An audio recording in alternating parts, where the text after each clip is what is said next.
Hello, healthcare warriors. I am not in my studio this week, as you can see. That's not going to stop me from recording the second episode in our mastermind on communication.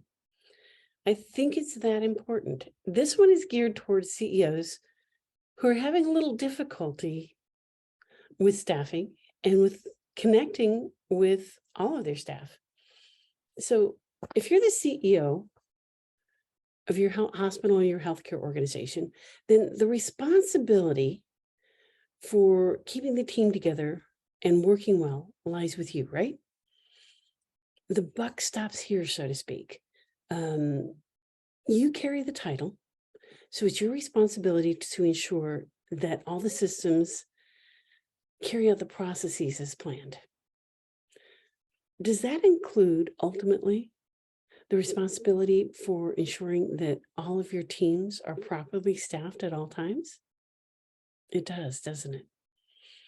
This is harder now than 20 years ago. Neither the physicians nor the nurses give you that same respect that they used to. They don't, things have changed. They don't listen like they used to. They don't,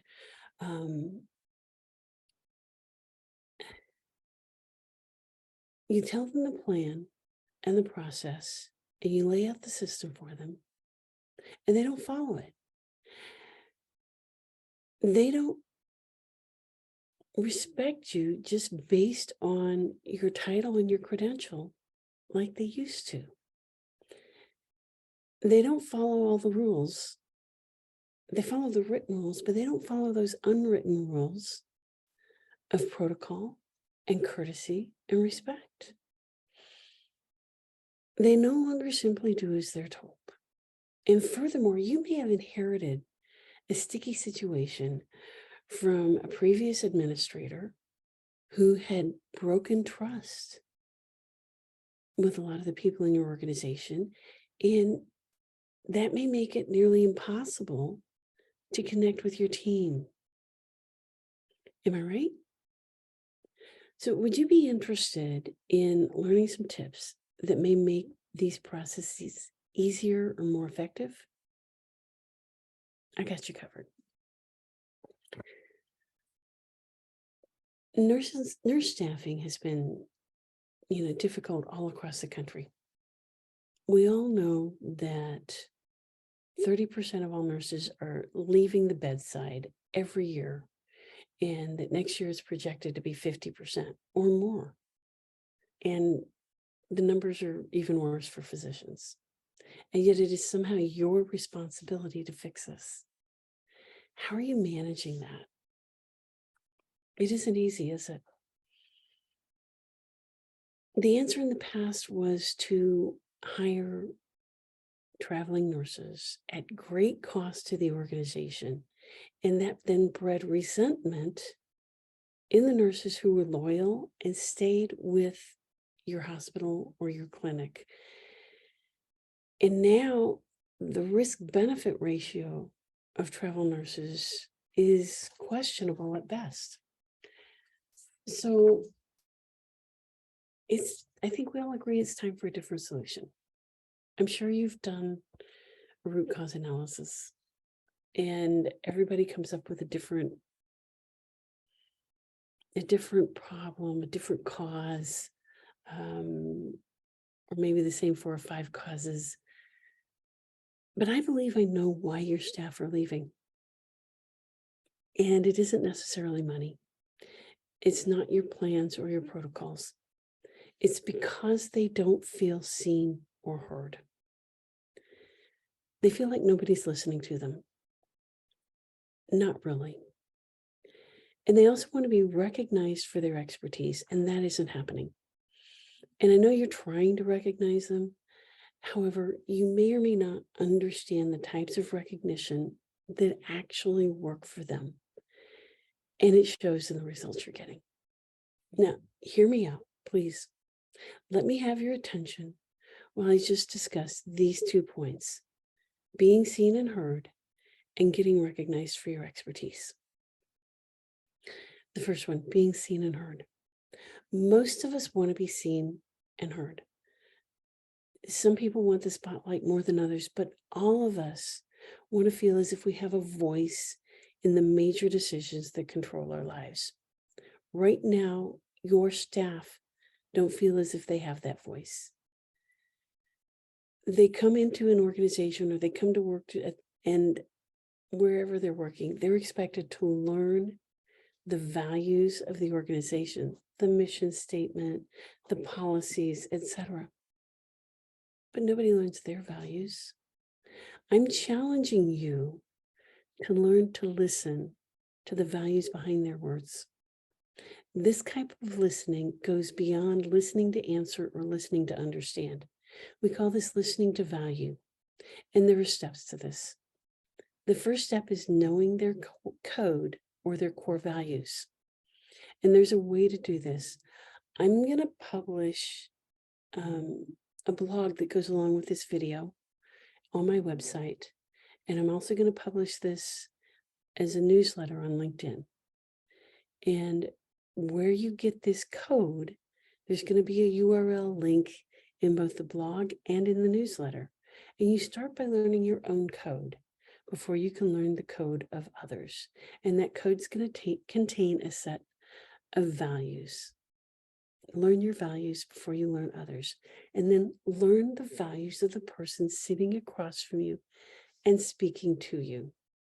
Listen for those values every time someone speaks to you.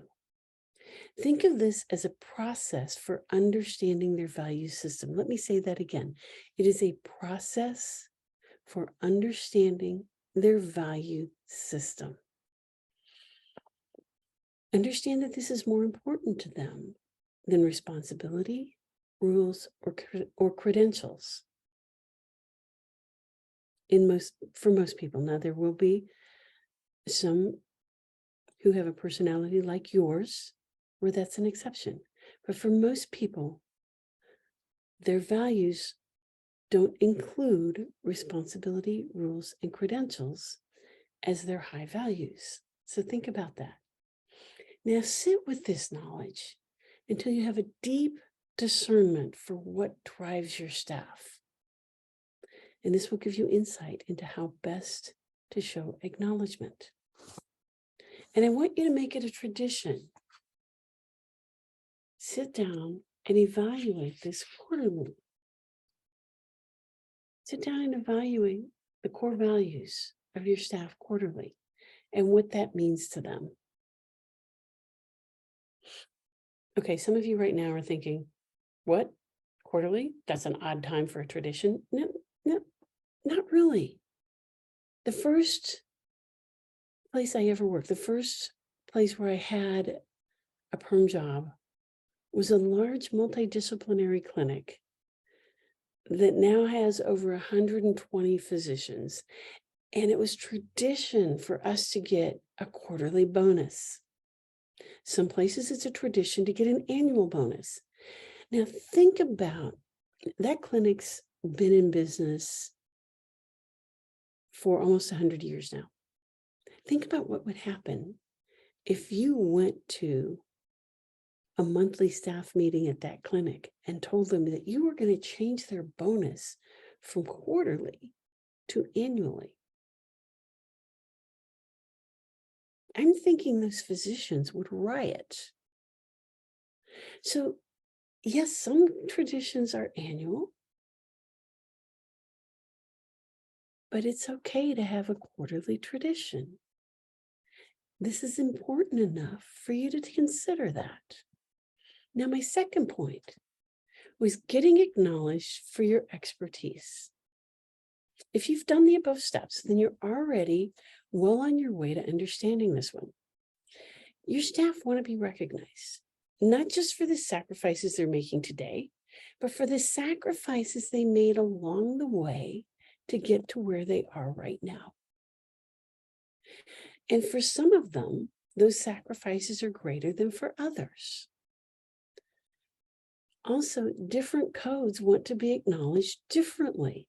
So if you lump everyone together and acknowledge them the same, that's not going to work.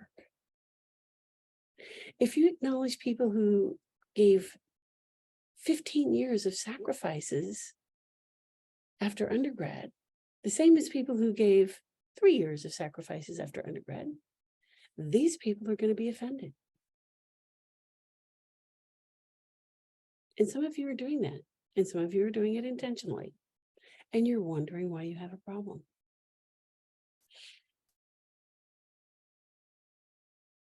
And that's not even bringing, well, that is part of bringing the codes into play.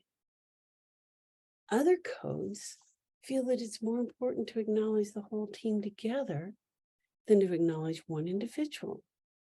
And this is where you have to know the codes of the people you're acknowledging. Physicians tend to have different codes than nurses. Know that when you start thinking about how you're going to acknowledge them. Acknowledgement does not need to be expensive. It needs to touch their hearts by touching their codes. Acknowledging people along the lines of their codes opens lines of communication, builds trust, builds relationships, and loyalty. When you do this, this is a win for your staff and a win for you. And if you do it right, it's a win for the organization. So you have just created a win-win-win situation. Now, if you do this in a manipulative manner, it's going to be very short term because people will see right through you. But if you do this from your heart, with good intentions and with respect, you will have long-term results, which will reduce risk and increase your financial bottom line.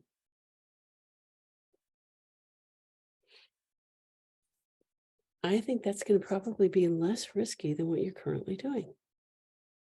Try it out and let me know how it works for you.